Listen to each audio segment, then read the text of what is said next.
പൊന്നൊളിയിൽ കല്ലറ മിന്നുന്നു, മഹിമയോടെ നാഥനുയർക്കുന്നു. മുറിവുകളാൽ മൂടിയ മേനീതാ, നിറവോലും പ്രഭയിൽ മുഴുകുന്നു.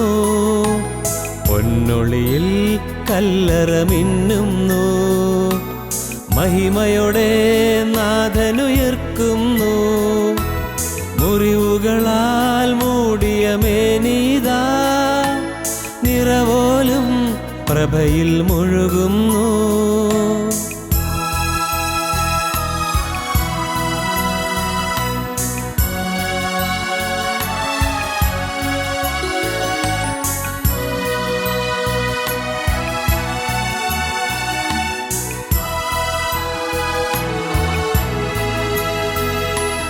തിരുശിരസിൽ മുൾമുടി ചൂടിയവൻ, സുരഭിലമാം പൂങ്കതിരണിയുന്നു. കണ്ണീരിൽ മുങ്ങിയ നയനങ്ങൾ കനകം പോൽ മിന്നി വിളങ്ങുന്നു. തിരുശിരസിൽ മുൾമുടി ചൂടിയവൻ, സുരഭിലമാം പൂങ്കതിരണിയുന്നു. കണ്ണീരിൽ മുങ്ങിയ നയനങ്ങൾ കനകം പോൽ മിന്നി വിളങ്ങുന്നു. പൊന്നൊളിയിൽ കല്ലറ മിന്നുന്നു, മഹിമയോടെ നാഥനുയർക്കുന്നു. മുറിവുകളാൽ മൂടിയ മേനീതാ, നിറവോലും പ്രഭയിൽ മുഴുകുന്നു.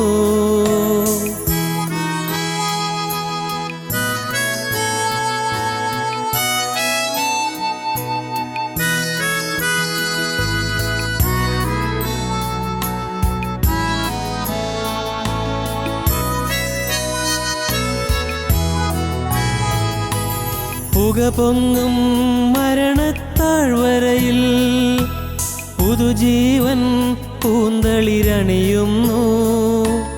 മാനവരും സ്വർഗനിവാസികളും വിജയാനന്ദത്തിൽ മുഴുകുന്നു. പുക പൊങ്ങും മരണത്താഴ്വരയിൽ പുതുജീവൻ പൂന്തളിരണിയുന്നു. മാനവരും സ്വർഗനിവാസികളും വിജയാനന്ദത്തിൽ മുഴുകുന്നു. പൊന്നൊളിയിൽ കല്ലറ മിന്നുന്നു, മഹിമയോടെ നാഥനുയർക്കുന്നു. മുറിവുകളാൽ മൂടിയ മേനീതാ, നിറവോലും പ്രഭയിൽ മുഴുകുന്നു.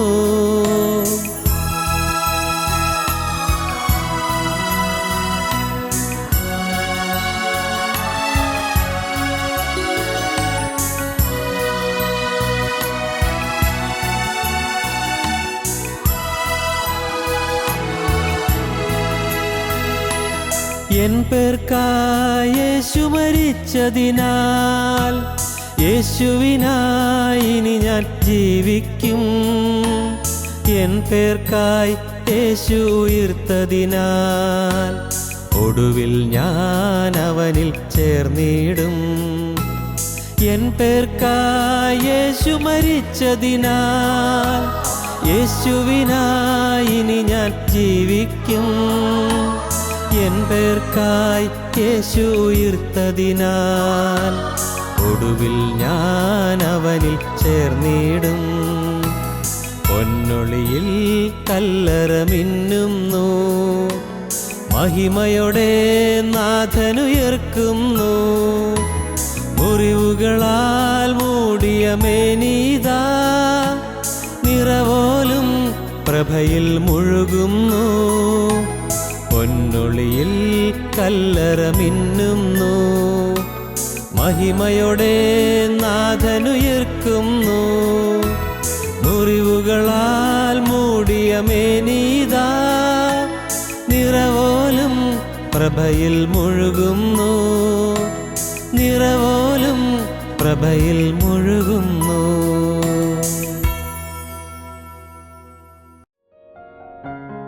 ഞങ്ങളും ക്രൂശിക്കപ്പെട്ട ക്രിസ്തുവിനെ പ്രസംഗിക്കുന്നു.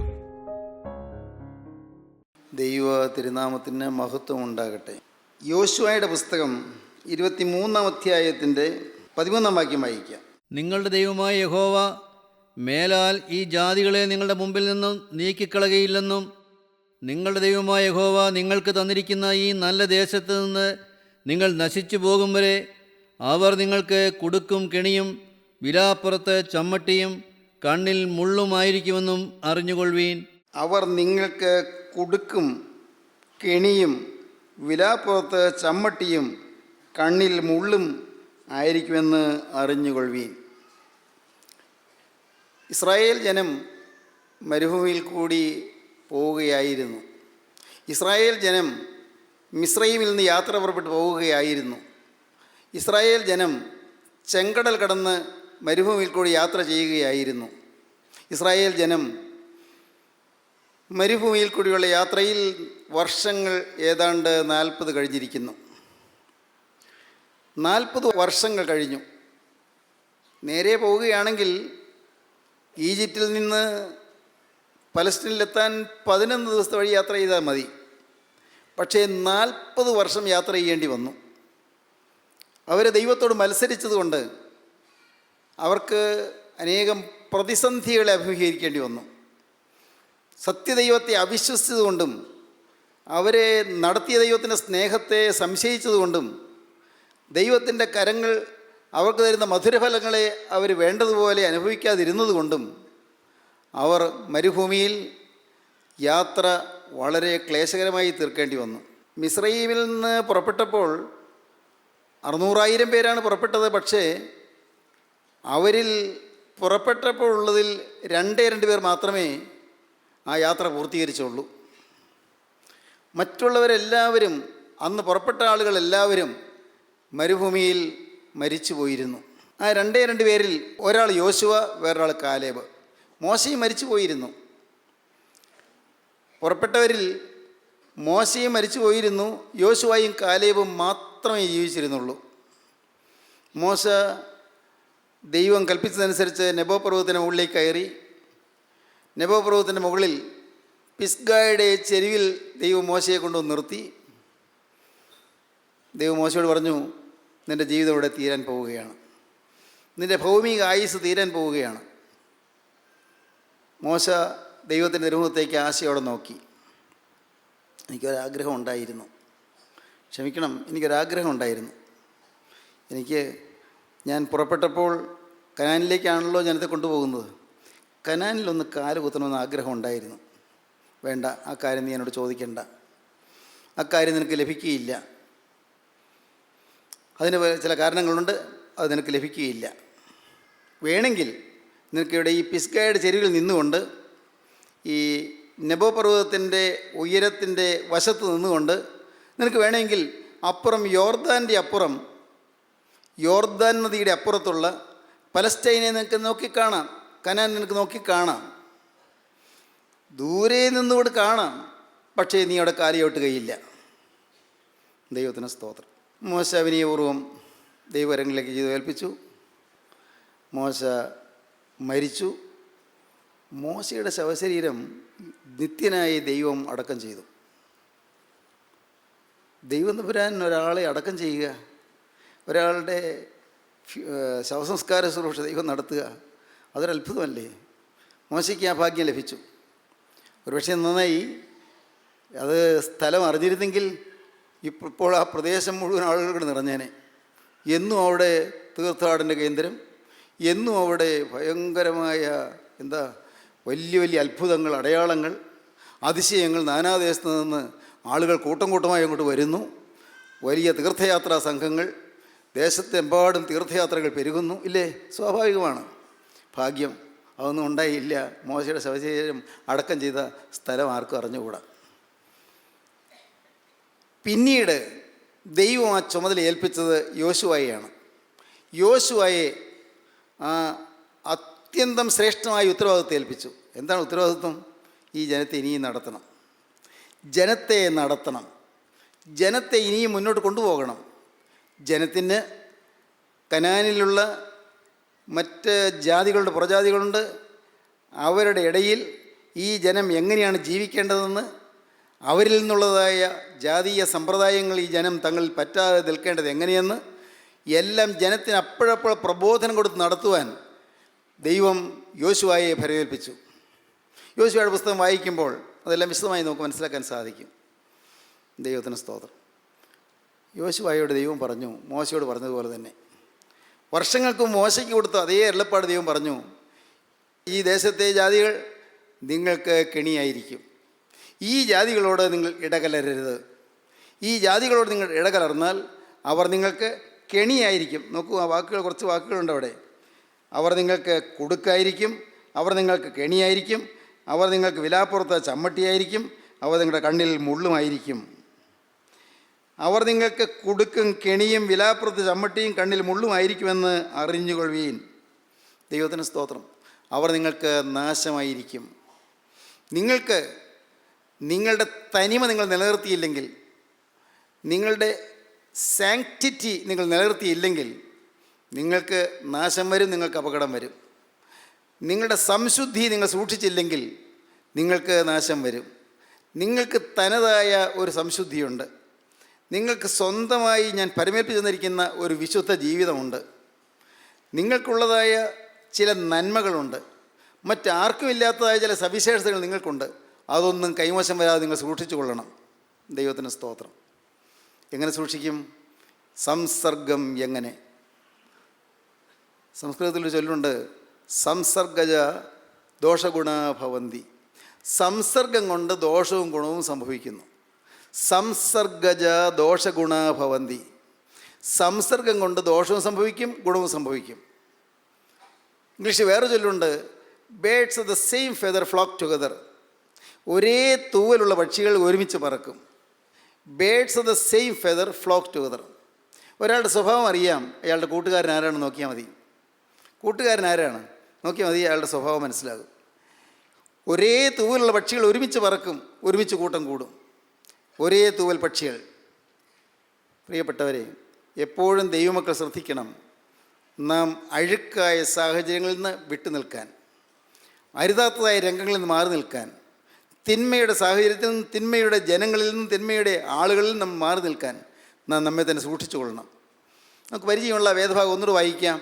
കോരിന്ത്യർക്കെഴുതിയ 2-ാമത്തെ ലേഖനം 6-ാം അധ്യായത്തിൻ്റെ 14-ാം വാക്യം നമുക്ക് വായിക്കാം.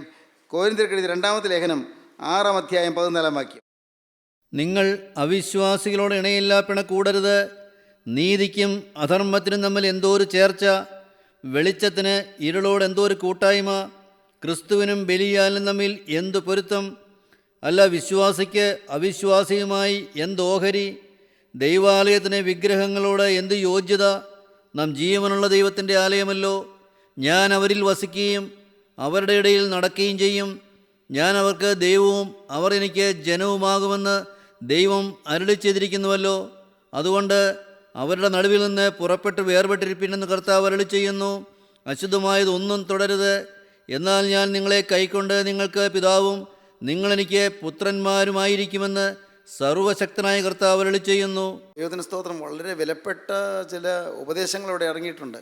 നിങ്ങൾ അവിശ്വാസികളോട് ഇണയല്ല പിണകൂടരുത്. നീതിക്കും അധർമ്മത്തിനും തമ്മിൽ എന്തോ ഒരു ചേർച്ച, വെളിച്ചത്തിന് ഇരുളോട് എന്തോ ഒരു കൂട്ടായ്മ, ക്രിസ്തുവിനും ബലിയാലിനും തമ്മിൽ എന്ത് പറയുന്നത്? ബലിയാൽ, ബലയമല്ല, ബലിയാൽ സാത്താൻ്റെ മക്കൾ, പൈശാചിക സേന. ക്രിസ്തുവിനും സാത്താനും തമ്മിൽ എന്ത് ബന്ധം? ക്രിസ്തുവിനും ബലിയാലും തമ്മിൽ എന്ത് പൊരുത്തം? അല്ല. വിശ്വാസിക്ക് അവിശ്വാസിയുമായി എന്ത് ഓഹരി? ദൈവാലയത്തിൻ്റെ വിഗ്രഹങ്ങളോട് എന്ത് യോഗ്യത? നാം ജീവനുള്ള ദൈവത്തിൻ്റെ ആലയമല്ലോ. ഞാൻ അവരിൽ വസിക്കുകയും അവരുടെ ഇടയിൽ നടക്കുകയും ചെയ്യും. ഞാൻ നിങ്ങൾക്ക് ദൈവവും അവർ എനിക്ക് ജനവുമായിരിക്കും. അതുകൊണ്ട് അവരുടെ നടുവിൽ നിന്ന് പുറപ്പെട്ട് വേർപെട്ടിരിപ്പിരുന്ന് കർത്താവ് അരുളി ചെയ്യുന്നു. അശുദ്ധമായതൊന്നും തുടരുത്. എന്നാൽ ഞാൻ നിങ്ങളെ കൈക്കൊണ്ട് നിങ്ങൾ എനിക്ക് ജനവും ഞാൻ നിങ്ങൾക്ക് ദൈവവുമായിരിക്കും. ദൈവത്തിന് സ്തോത്രം. വളരെ വ്യക്തമായ ചില കാര്യങ്ങൾ. ദൈവമക്കൾ വേർപാട് പാലിക്കണം. തിന്മയിൽ നിന്ന് മാറി നിൽക്കണം. അശുദ്ധമായ സംസാരമുള്ളിടത്ത് നമ്മൾ മാറിപ്പോയിക്കൊള്ളണം. അശുദ്ധമായ സംസാരങ്ങൾ വേണ്ടാതെ നിങ്ങൾ സംസാരിക്കുന്നു, പരദൂഷണം പറയുന്നു, മാറിപ്പോയേക്കണം. നമ്മളിതിൽ കൂട്ടുകൂടാൻ പാടില്ല. ആരുടെയെങ്കിലും കുറ്റം പറഞ്ഞുകൊണ്ടിരിക്കുന്നു, നാം അതിൽ കൂട്ടുകൂടുന്നില്ല, മാറി നിൽക്കുന്നു. ദൈവത്തിന് സ്തോത്രം. നമുക്ക് ആത്മീയമായി വർധനയില്ലാത്ത രീതിയിൽ ആത്മാവിന് ഗുണം ചെയ്യാത്ത വാക്കുകൾ ആരെങ്കിലും സംസാരിക്കുന്നു, മാറി നിന്നേക്കണം. ദൈവവേലയെ ആരെങ്കിലും ദുഷിക്കുന്നു, മാറി നിന്നേക്കണം. ദൈവവേലക്കാരെ ആരെങ്കിലും പരിഹസിക്കുന്നു, മാറി നിന്നേക്കണം. എന്തിന് നാം ശാപത്തിന് കൂട്ടുകൂടണം? ശാപം കൂടിയേ കഴിയുന്നുള്ളൊരു ശാപം വലിച്ചു വാങ്ങട്ടെ. നാം എന്തിന് ശാപത്തിന് കൂട്ടുകൂടണം? ദൈവത്തിൻ്റെ വേലയെയും ദൈവത്തിൻ്റെ വേലക്കാരെയും പരിഹസിക്കുന്നത് മൂലം ശാപം തലമുറയ്ക്ക് പിടിച്ചു വാങ്ങുകയാണ്, തലമുറയുടെ മേൽ ശാപം വരികയാണ്. ആരും ചിന്തിക്കുന്നില്ലത്, ആരും അറിയുന്നില്ല. ജീവനുള്ള ദൈവത്തിൻ്റെ പരിശുദ്ധാത്മാവിൻ്റെ വേലയെയും പരിശുദ്ധാത്മാവിൻ്റെ വേലക്കാരെയും ആരെല്ലാം പരിഹസിക്കുന്നുവോ, പുച്ഛിക്കുന്നുവോ, അവഹേളിക്കുന്നുവോ, നിന്ദിക്കുന്നുവോ അവരുടെ മേലെല്ലാം ദൈവീക ശാപം വരികയാണ്, തലമുറകളുടെ മേൽ ശാപം വരികയാണ്.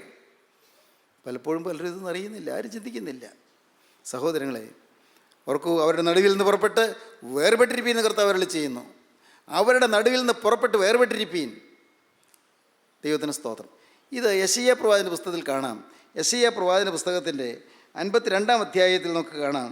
52-ാം അധ്യായത്തിൻ്റെ 11-ാം വാക്യം. വിട്ടുപോരുവീൻ, വിട്ടുപോരുവീൻ, അവിടെ നിന്ന് പുറപ്പെട്ടു പോരുവീൻ. വിട്ടുപോരുവീൻ, വിട്ടുപോരുവീൻ, അവിടെ നിന്ന് പുറപ്പെട്ടു പോരുവീൻ. അശുദ്ധമായതൊന്നും തുടരുത്, അശുദ്ധമായതൊന്നും തുടരുത്. അതിന്റെ നടുവിൽ നിന്നും പുറപ്പെട്ടു പോരുവീൻ, അതിൻ്റെ നടുവിൽ നിന്ന് പുറപ്പെട്ടു പോരുവീൻ. യഹോവയുടെ ഉപകരണങ്ങളെ ചുമക്കുന്നവരെ നിങ്ങളെ തന്നെ നിർമ്മലീകരിപ്പീൻ. യഹോവയുടെ ഉപകരണങ്ങളെ ചുമക്കുന്നവരെ നിങ്ങളെ തന്നെ നിർമ്മലീകരിപ്പീൻ, നിങ്ങളെ തന്നെ ശുദ്ധീകരിപ്പീൻ. ദൈവത്തിൻ്റെ ഉപകരണം ചുമക്കുന്നവരാണ് നാം ദൈവത്തിൻ്റെ ഉപകരണം ചുമക്കുന്നവരാണ്, ക്രിസ്തുവിനെ വഹിക്കുന്നവരാണ്, നാം വിലയേറിയവരാണ്. പ്രത്യേകിച്ചും നിങ്ങൾ ചെറുപ്പക്കാർ അനേകം ഈ വാക്കുകളെ കേൾക്കുന്നുണ്ടല്ലോ. മക്കളെ, ഞാൻ നിങ്ങളോട് പറയട്ടെ, നിങ്ങൾ കോളേജ് ക്ലാസ്സിലും കോളേജ് ഹോസ്റ്റലിലും നിങ്ങളുടെ കോളേജിലേക്കുള്ള യാത്രയിലും എല്ലാം നിങ്ങൾ വളരെ സൂക്ഷ്മതയോടെ നിങ്ങൾ ജീവിക്കണം. അല്ലെങ്കിൽ കെണിയായിരിക്കും, നിങ്ങൾക്ക് കേടുപറ്റും, ആത്മാവിന് കേടുപറ്റും, നിങ്ങളുടെ ബുദ്ധിക്കും കേടുപറ്റും. പലപ്പോഴും കുട്ടികളൊന്നും അറിയുന്നില്ല. പാവം കൊച്ചുങ്ങൾക്ക് വല്ല മനസ്സിലാകുമോ? അവരെ ആ രീതിയിൽ മനസ്സിലാക്കി കൊടുക്കാനുള്ള സംവിധാനം നിർഭാഗ്യവശാൽ ഇന്ന് പലയിടത്തും ഇല്ലതാനും. വാസ്തവത്തിൽ നമ്മുടെ കോളേജ് സ്റ്റുഡൻസിനും നമ്മുടെ സ്കൂൾ കുട്ടികൾക്കുമെല്ലാം നല്ല കൗൺസിലിംഗ് കൊടുക്കേണ്ടത് ആവശ്യമാണ്, നല്ല ഉപദേശം കൊടുക്കേണ്ടത് ആവശ്യമാണ്. ചീത്ത കൂട്ടുകെട്ടുകൊണ്ടാണ് പല കുട്ടികളും ചീത്തയായി പോകുന്നത്. അവരുടെ പഠിത്തം മുടങ്ങിപ്പോകുന്നു, അവരുടെ ജീവിതത്തിൽ ഉഴപ്പിപ്പോകുന്നു, അരുതാത്ത കാര്യങ്ങളൊക്കെ സംഭവിക്കുന്നു, അവർ ഡ്രഗ്സിൻ്റെ അടിമകളായിത്തീരുന്നു, മയക്കുമരുന്ന് അല്ലെങ്കിൽ കഞ്ചാവ്, വേണ്ട അനേകം ദുശ്ശീലങ്ങൾ എല്ലാം അടിമകളായിത്തീരുന്നു, മദ്യത്തിൻ്റെ അടിമകളായിത്തീരുന്നു. പല കുട്ടികളും ഗുഡ് ഫോർ നത്തിങ്, ഒന്നിനും കൊള്ളാത്തവരായിത്തീരുന്നു. എന്നാൽ നേരെ മറിച്ച് അവരവരുടേതായ വിശ്വാസം കാത്ത് സൂക്ഷിച്ചുകൊണ്ട് കരുതലോടെ നിന്നാൽ അവർക്ക് ബുദ്ധിയിൽ വളരാം, ജ്ഞാനത്തിൽ വളരാം, അറിവിൽ വളരാം, വിദ്യാഭ്യാസത്തിൽ വളരാം, ഔദ്യോഗിക തലങ്ങളിൽ വളരാം. അവരുടെ ജീവിതത്തിൽ ശോഭനമായ ഭാവി അവർക്ക് നെയ്തെടുക്കാം, ശോഭനമായ ഭാവിയിലേക്ക് ഉദിച്ചുയരാം.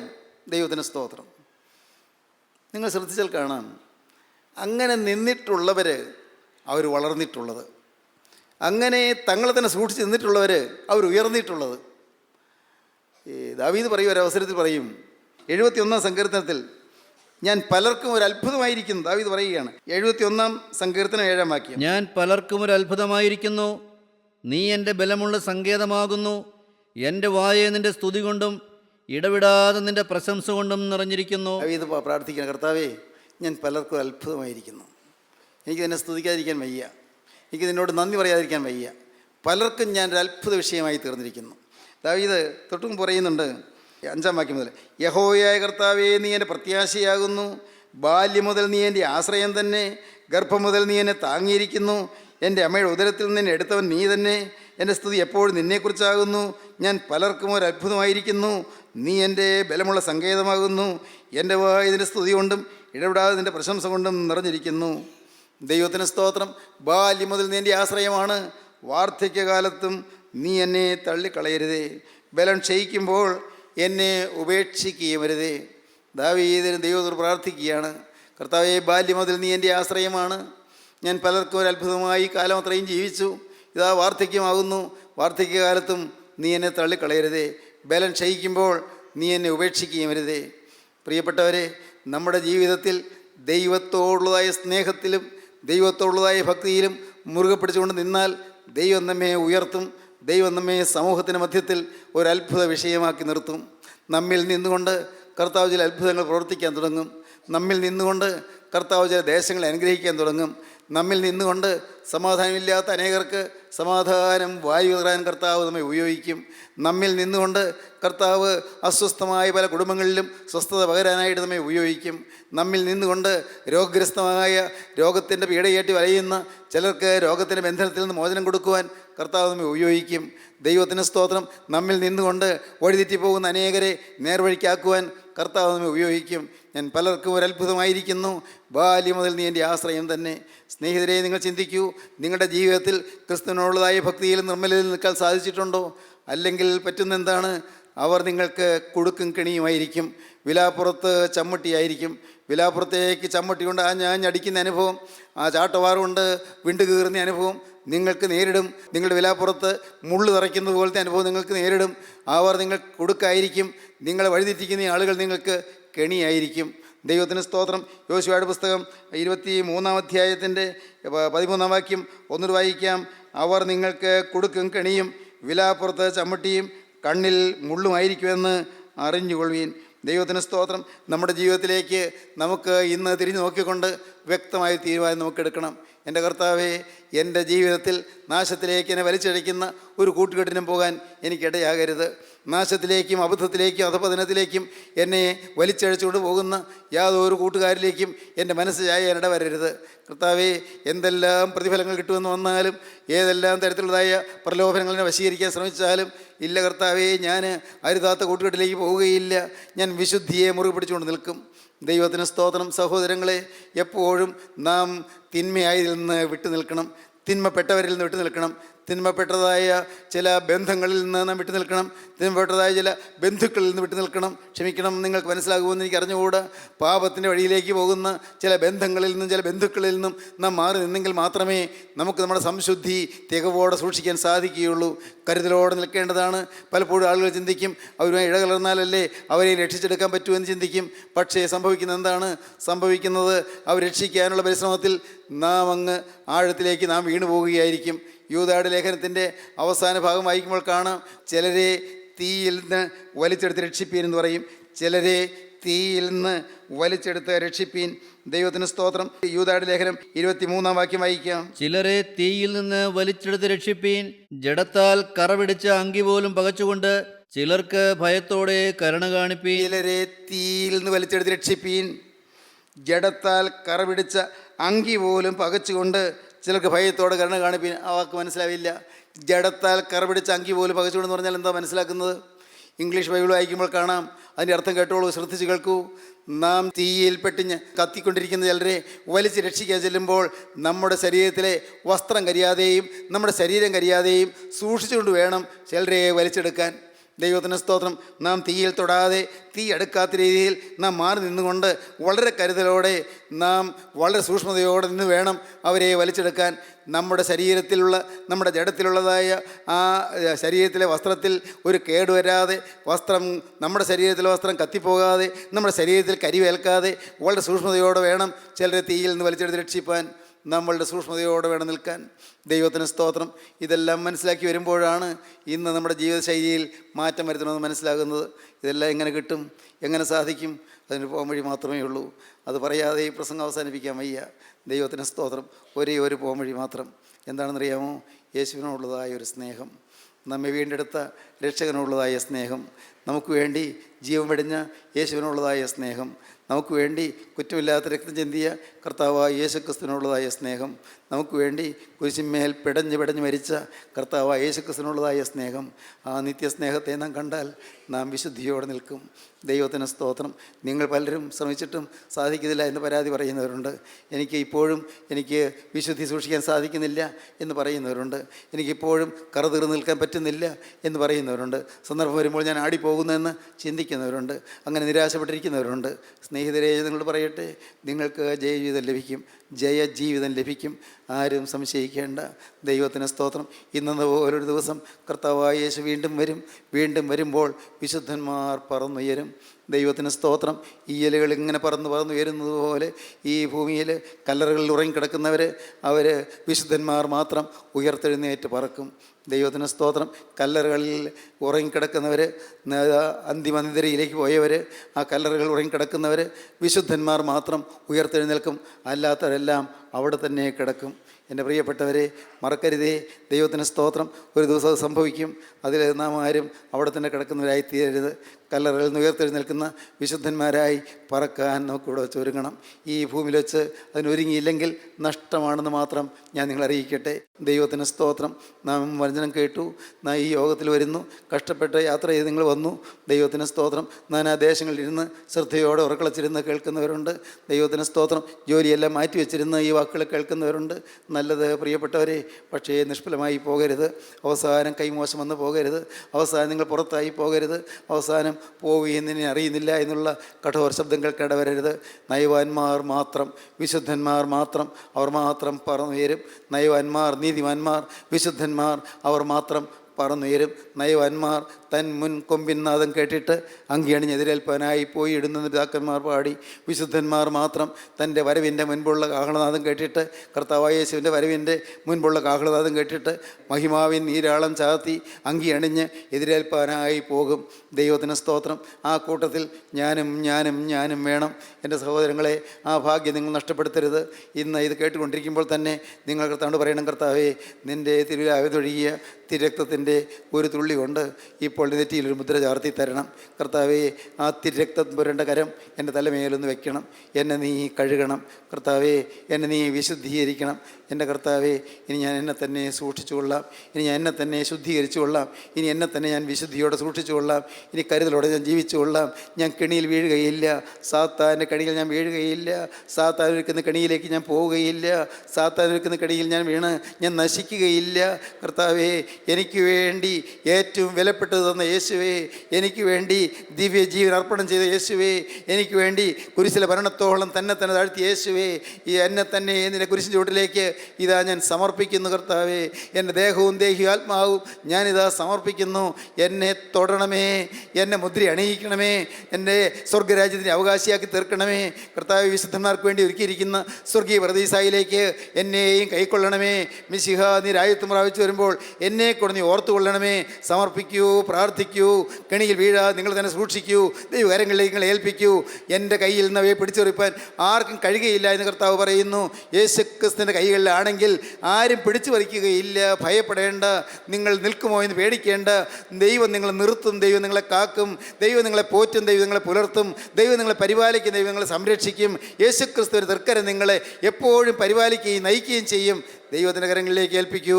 നമുക്ക് സമർപ്പിക്കാം, നമുക്ക് പ്രാർത്ഥിക്കാം. കാരുണ്യവാനേ, മഹാപരിശുദ്ധനായ ഞങ്ങളുടെ സ്വർഗീയ പിതാവേ, അവിടുത്തെ ദിവ്യ വചനങ്ങൾക്കായി ഞങ്ങൾ നിന്നെ സ്തുതിക്കുന്നു. സ്വർഗീയ ആലോചനകൾക്കായി ഞങ്ങൾ നിന്നെ സ്തുതിക്കുന്നു. കർത്താവേ, സാത്താൻ്റെ കണിയിൽ വീഴാതെ ഞങ്ങളെ കാക്കുന്ന കൃപയ്ക്കായി ഞങ്ങൾ നിന്നെ സ്തുതിക്കുന്നു. എല്ലാവരെയും തൊടണമേ, തലോടണമേ, അനുഗ്രഹിക്കണമേ. രോഗികളെ സൗഖ്യമാക്കണമേ. മനോഭീതിയിലിരിക്കുന്നവർക്ക് ശാന്തിയും സ്വസ്ഥതയും ധൈര്യവും പ്രദാനം ചെയ്യണമേ. എല്ലാ നന്മകളാൽ നിറയ്ക്കണമേ. പ്രത്യാശ പകരണമേ. യേശുക്രിസ്തുവിൻ്റെ രണ്ടാമത്തെ വരുന്നതിന് വേണ്ടി എല്ലാവരെയും ഒരുക്കണമേ. യേശുവിൻ നാമത്തിൽ തന്നെ. ആമീൻ.